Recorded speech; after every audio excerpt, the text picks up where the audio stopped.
Good morning students. तो आज हम शुरू करते हैं uses of dimensional analysis.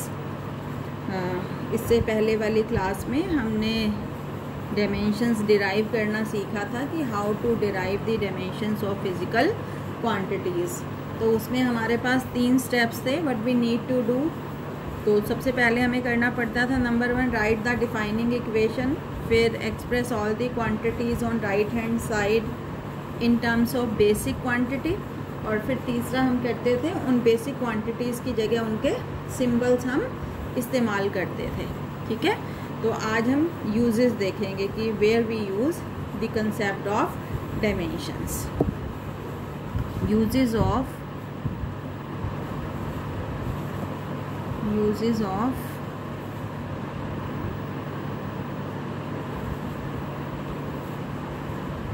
Dimensional analysis.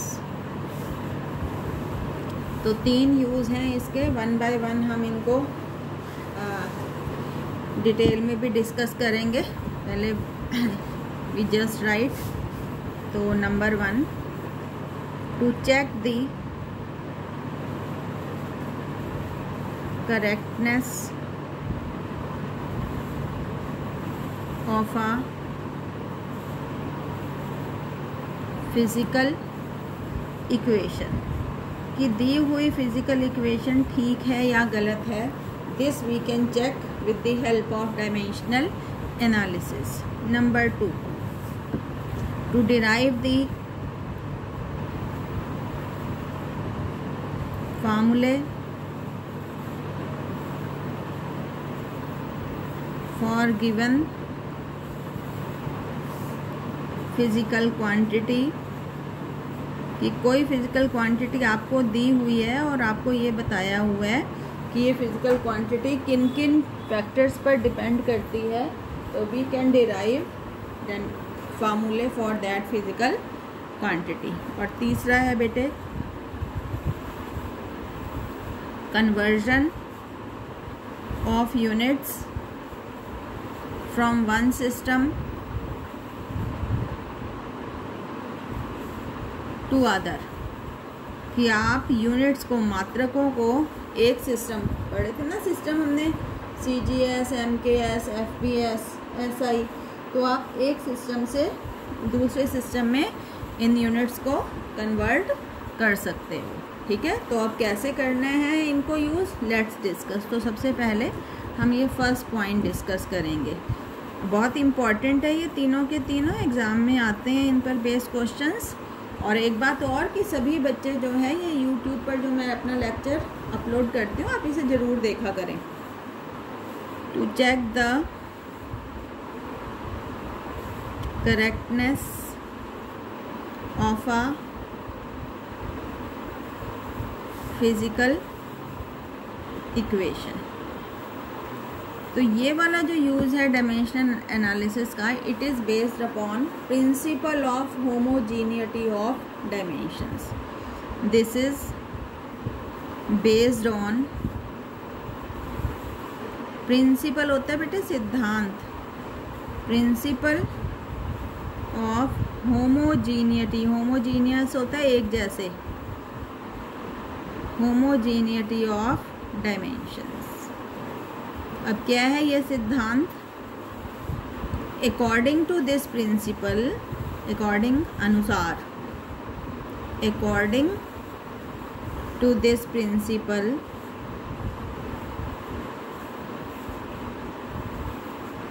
Dimensions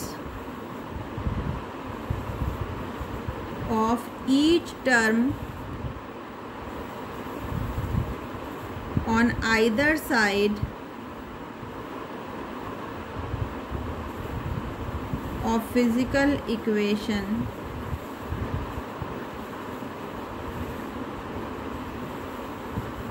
must be same, कि हर टर्म के जो डायमेंशंस हैं वो क्या होने चाहिए, सेम। किसी भी इक्वेशन में जितनी भी टर्म्स हैं, हर टर्म के dimensions must be same. For example check the equation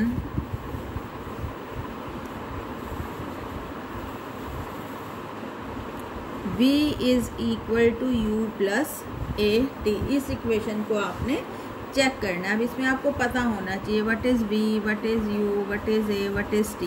ठीक है, तो v क्या है यहाँ पे, फाइनल वेलोसिटी, u क्या है आपकी, ये u, व्हाट इज़ u है इनिशियल वेलोसिटी, आरंभिक वेग, और ये है फाइनल वेग।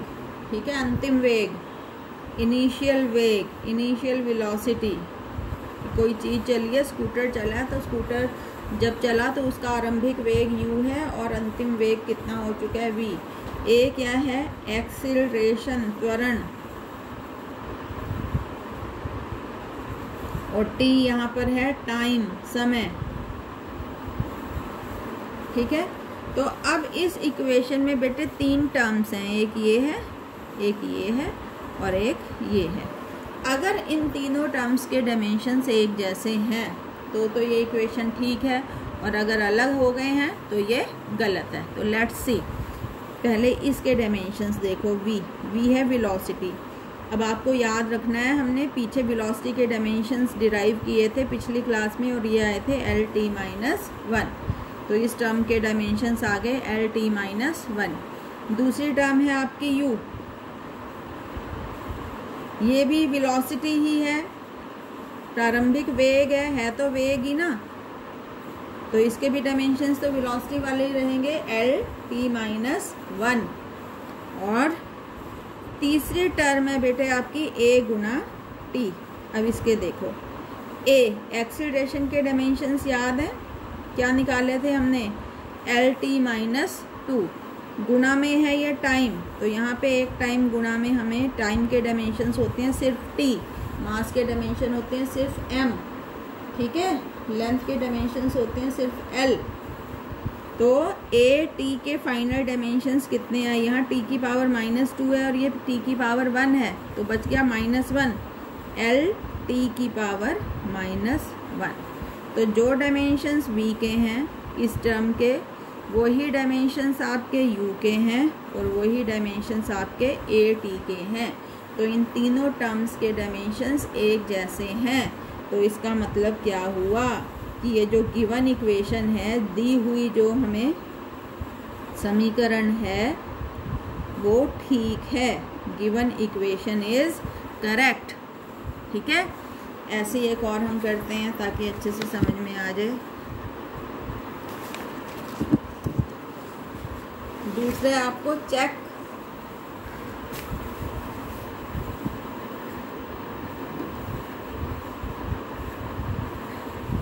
ये इक्वेशन चेक करनी है, ut प्लस हाफ vt²। ठीक है, इस इक्वेशन को चेक करना है आपने।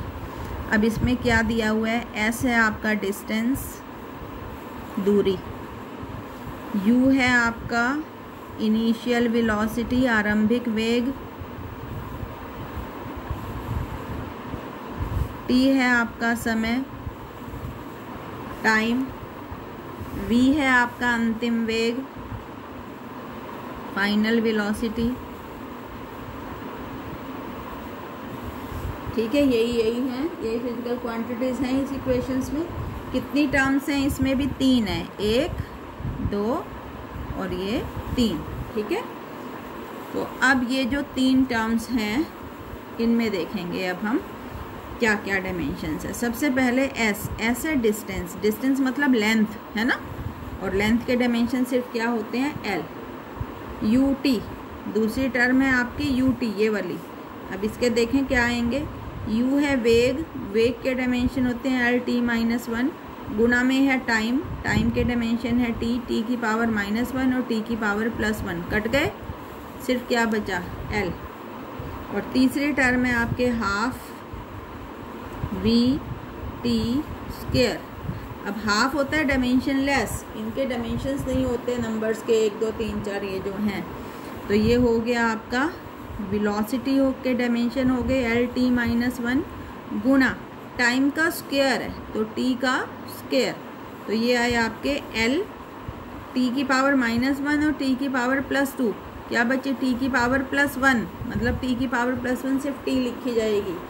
तो अब देखो ज़रा, इसके डायमेंशंस एल हैं, यूटी के भी एल हैं, लेकिन तीसरी टर्म के डायमेंशंस तो क्या आ गए, अलग आ गए ना। और अगर अलग आ जाए तो मतलब गिवन इक्वेशन क्या है, इनकरेक्ट है। करेक्ट कब होगी, जब हर एक टर्म के dimensions will be same. So given equation is incorrect. आप मुझे ये चेक करके बताना, होमवर्क है आपका। Check S is equal to UT plus half AT square. एक इसको चेक करना और दूसरा करना V square minus U square equal to 2AS। इसको चेक करना, इन दोनों इक्वेशंस को। सेम है, यहाँ पे U initial velocity, T time है, S डिस्टेंस है, A एक्सीलरेशन है। यहाँ पे भी यही चलेंगे, ठीक है। तो इन दोनों को चेक करके बताना ये ठीक है या गलत, और मुझे व्हाट्सएप पर ये आंसर जो है वो सेंड करना, ठीक है। अब देखो, एक चीज़ मैं आपको नोट की फॉर्म में बताना चाह रही हूँ कि कमेंट ऑन दिस फैक्ट कि L plus L is L और L minus L is L। आप इस पर अपने कमेंट्स दीजिए, keeping in mind dimensional analysis. तो बेटे क्या है ये, L प्लस एल L मतलब क्या, length added to length gives length. समझ रहे हो, 5 मीटर जमा 2 मीटर, दोनों लेंथ है ना, कितनी हो गई, 7 मीटर। लेंथ में लेंथ ऐड करने पर लेंथ ही आएगी, मास नहीं आ जाएगा। 5 मीटर जमा 2 मीटर 2 किलो नहीं बन जाएगा, ठीक है, 2 सेकंड नहीं बन जाएगा, क्या रहेगा, लेंथ ही रहेगा। ऐसी लेंथ में से लेंथ सब्ट्रैक्ट करने पर क्या रहेगा, लेंथ ही रहेगा। 5 मीटर घटा 2 मीटर कितना आ गया, 3 मीटर, लेंथ ही आई है ना, 3 किलो तो नहीं आ गया। इसका मतलब है सेम नेचर की क्वांटिटीज़ कैन बी एडेड और कैन बी सब्ट्रैक्टेड। एक जैसे नेचर की ही फिजिकल क्वांटिटीज़ को हम ऐड कर सकते हैं या घटा कर सकते हैं। सोच के देखो, 5 किलोग्राम जमा 3 किलोग्राम कितना, 8 किलोग्राम। 5 किलोग्राम घटा 3 किलोग्राम कितना, 2 किलोग्राम। लेकिन 5 किलोग्राम जमा 2 मीटर बनेगा, कुछ कर सकते हो, नो, क्योंकि अब ये इनका नेचर अलग हो गया। वो मास है किलोग्राम और मीटर क्या है, लेंथ है। अलग अलग नेचर की फिजिकल क्वांटिटीज़ को हम जमा या घटा नहीं कर सकते। तो इसका मतलब है कि quantities of this implies quantities of same nature can be added जमा की जा सकती हैं और subtracted घटा की जा सकती हैं। quantities of same nature can be added और subtracted, ठीक है। आइए बात समझ में। तो this is the note.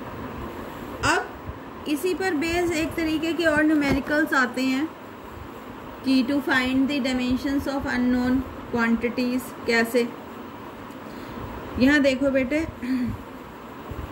Suppose V is equal to U plus AT। V is equal to U plus, sorry ये तो हमने कर लिया। Suppose equation is V is equal to A plus BT है, ये इक्वेशन है आपके पास। और वो कहते हैं V इज वेलोसिटी, अंतिम वेग है, और T इज टाइम है। तो find the dimensions of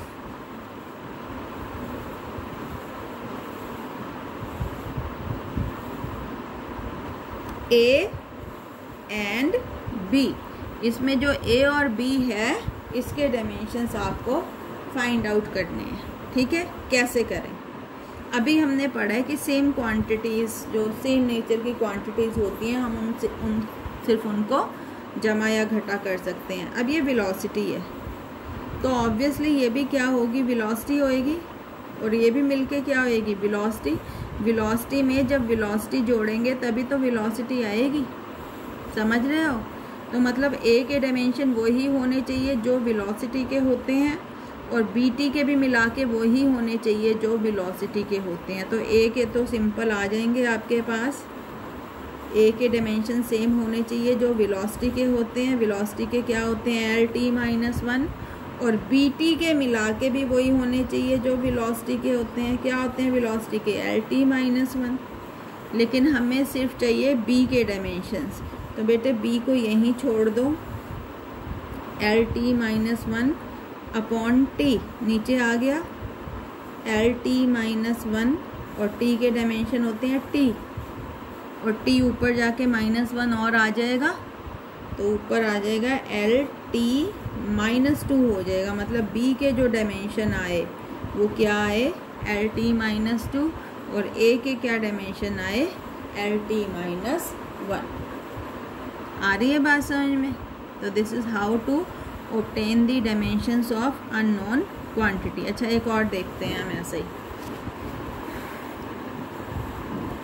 suppose ये है equation, b is equal to a plus b B T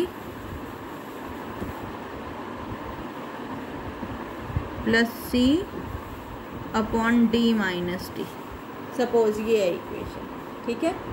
a है, बी टी है, और c upon d minus T है। तो यहाँ पे b वेलोसिटी है और t टाइम है, ठीक है। b वेलोसिटी है और t जो है वो आपका टाइम है, और आपको किस किस के डायमेंशंस फाइंड आउट करने हैं, फाइंड डायमेंशंस ऑफ a के, b के, c के और d के, ठीक है। अब वही है, आधा सवाल तो हम इसका पहले कर ही चुके हैं। ये वेलोसिटी आई है, ऑब्वियसली ये भी वेलोसिटी होनी चाहिए, ये भी वेलोसिटी होनी चाहिए, और ये भी वेलोसिटी होनी चाहिए। Velocity plus velocity plus velocity क्या होगी, तभी तो वेलोसिटी देगी, ठीक है। तो ए के डायमेंशंस तो आ गए थे हमारे, मतलब वही जो वेलोसिटी के होंगे अकेला है। बी टी के मिला के क्या होंगे, जो वेलोसिटी के डायमेंशन है एल टी माइनस 1, यहाँ पे बी एल टी माइनस 1 बटे टी, पीछे भी किया ना सवाल में यही है, तो ये हो जाएगा एल टी माइनस 2, ठीक है। और अब आता है c upon d minus T. अब इसके लिए हम क्या करें, c upon d minus T, इसके लिए क्या करें। अब यहाँ देखो d में से हम क्या घटा रहे हैं, समय, और अभी क्या बताया था कि सेम नेचर की क्वांटिटी को जमा कर सकते हैं या घटा कर सकते हैं।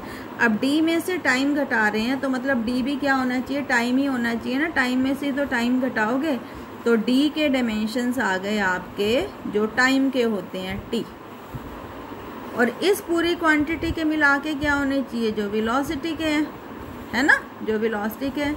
तो ये हो गया आपका c अपॉन ये d माइनस टी के लिए कौन से डायमेंशन आए हैं आपके पास, t, और इस पूरे को मिला के क्या होने चाहिए, जो वेलोसिटी के डायमेंशन है एल टी माइनस 1। t को इधर ले जाओ, गुना t की पावर -1 और t की पावर +1 कट गई, और c के सिर्फ क्या डायमेंशन रह गए, l। तो c के डायमेंशन आए l, d के आए थे t, b के आए थे एल टी माइनस 2, और a के क्या आए हैं आपके एल टी माइनस 1। तो these are the dimensions of a, b, c and d। तो this is how to find out the dimensions of unknown quantities की। अननोन क्वांटिटीज़ के डायमेंशंस जो हैं हम कैसे डिराइव करते हैं। तो ये हो गया आपका फर्स्ट जो था, इसका यूज जो था डायमेंशनल एनालिसिस का क्या था, to check the correctness of physical equation, ठीक है। अब हम दूसरा यूज देखेंगे कि how to derive the formula for given physical quantity. तो दूसरा यूज है इसका to derive the formula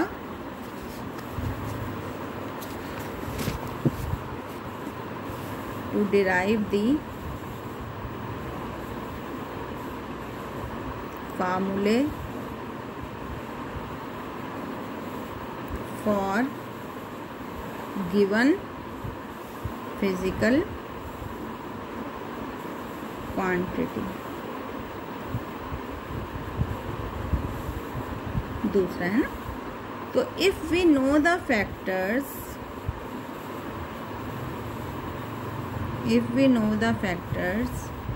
on which a physical quantity depends,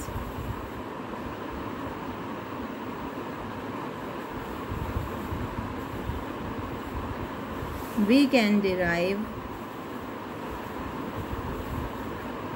formula for it। हम उसके लिए जो है वो फार्मूला डिराइव कर सकते हैं। ठीक है, उदाहरण के लिए देखो, सपोज ये है आपका पेंडुलम जो घड़ियों में लगा होता है ना, इसको हम पेंडुलम कहते हैं। और ये जो होता है इसको बोलते हैं बॉब। क्या बोलते हैं इसको? बॉब। सपोज ये जो बॉब है इसका जो द्रव्यमान है वो कितना है? m। ये जो लेंथ है पेंडुलम की ये कितनी है माना? l। और कैसे कैसे ऑसिलेट करता है पेंडुलम? इस तरफ आता है और फिर इस तरफ, ऐसे ऐसे है ना, करता रहता है ना पेंडुलम घड़ी का। तो इसको ये होती है मीन पोजीशन और ये दोनों होती हैं एक्सट्रीम पोजीशन। तो बॉब को मीन से एक्सट्रीम, दूसरी एक्सट्रीम और फिर मीन तक आने में, ऐसा करने में जो समय लगता है इसको हम कहते हैं बेटे टाइम पीरियड। क्या कहते हैं? Time period. तो सपोज टाइम पीरियड जो है of a simple pendulum, time period को हम टी से डिनोट करते हैं। पेंडुलम डिपेंड्स अपॉन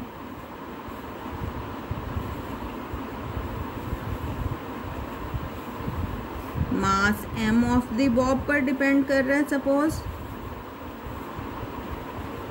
लेंथ पर डिपेंड कर रहा है पेंडुलम की, length l of pendulum, and तीसरा सपोज डिपेंड निर्भर करता है वो एंड एक्सेलरेशन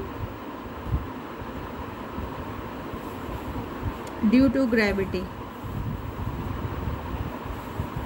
g, जिसको हम g से डिनोट करते हैं। ठीक है, गुरुत्व की वजह से जो त्वरण उत्पन्न होता है, गुरुत्वीय त्वरण जिसको हम कहते थे हिंदी में, एक्सेलरेशन ड्यू टू ग्रेविटी।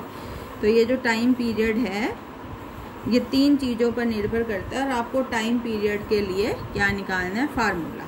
तो माना t इज समानुपाती है l की पावर LAM में, है ना, t समानुपाती है m की पावर a पर, मास पर।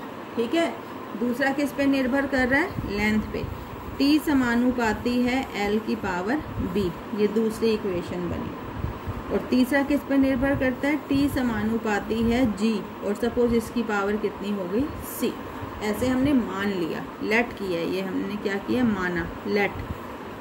आप ऐसे भी कर सकते हो, t समानुपाती है l की पावर a, m की पावर b, कुछ भी a b c किसी की भी पावर हो सकती हैं। ठीक है, इन तीनों इक्वेशंस को अगर हम कंबाइन करके लिखें तो t समानुपाती है m की पावर a, l की पावर b और g की पावर c, ऐसे लिख सकते हैं।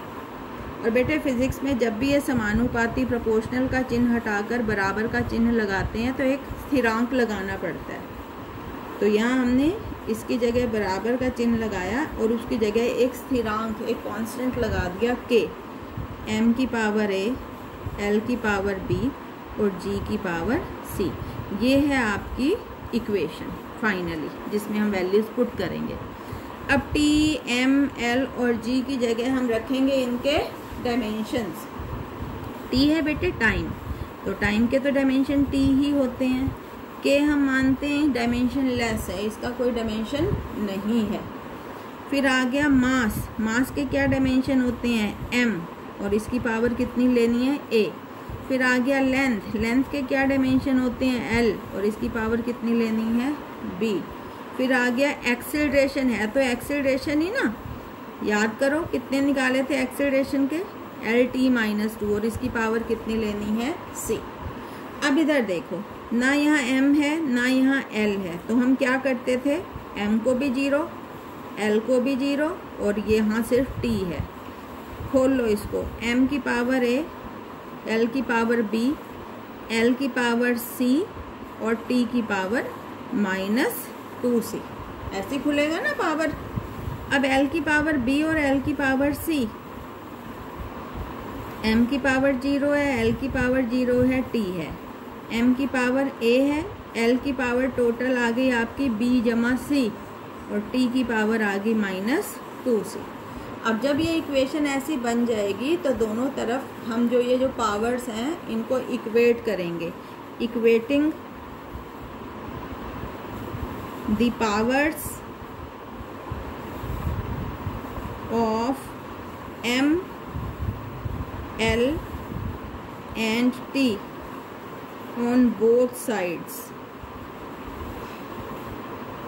तो अब देखो यहाँ m की पावर a है और m की पावर है 0, तो a बराबर क्या आ गया बेटे, 0, a की वैल्यू आ गई। पावर्स को इक्वेट करने पर आपके पास a b c की वैल्यूज आएंगी हमेशा।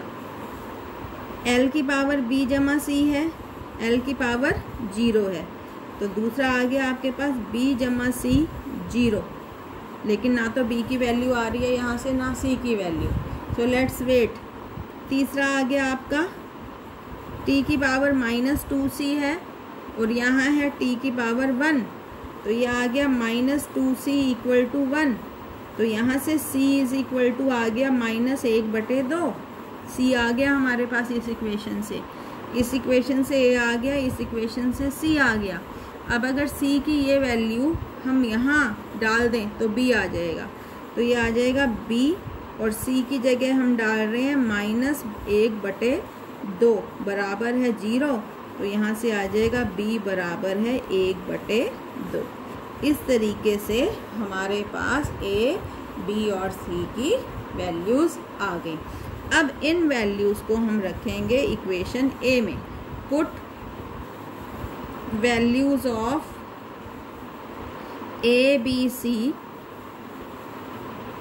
In equation a।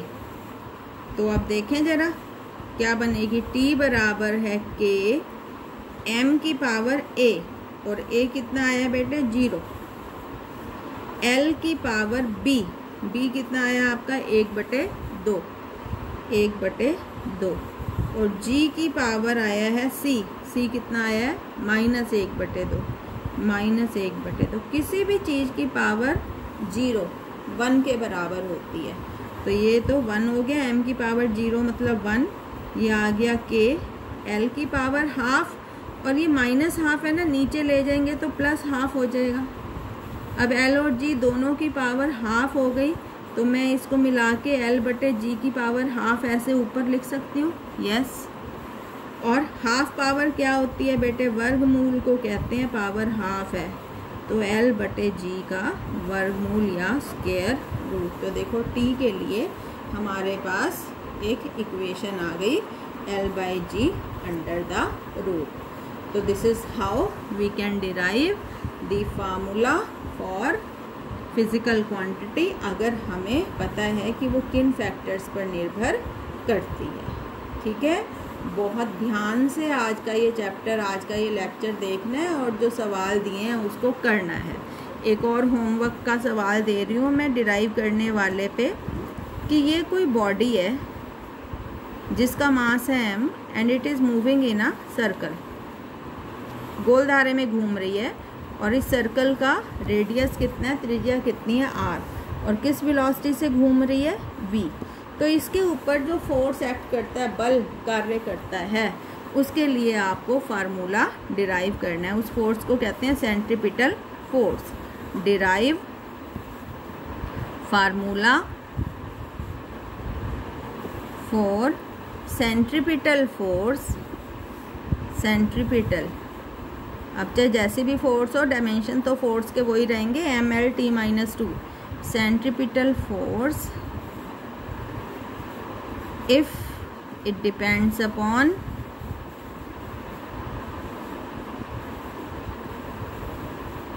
a body of mass m, m के ऊपर डिपेंड कर रही है, मूविंग इन अ सर्कल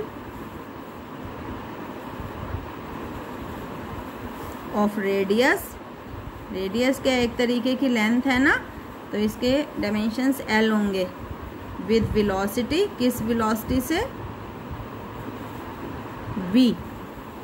तो एक हिंट दे देती हूँ कैसे करना है, कि माना ये जो फोर्स है ये डिपेंड करती है m की पावर a पर, r की पावर b पर और वेलोसिटी की पावर c। m मास है, मास के डायमेंशन m होते हैं, r रेडियस है, रेडियस मतलब लेंथ, इसके डायमेंशन l होंगे, और v वेलोसिटी है, डायमेंशन होंगे lt-1। तो जैसे हमने इससे पहले वाला सवाल किया था सेम वैसे ही करना है, और आपको f के लिए फार्मूला डिराइव करके मुझे बताना है।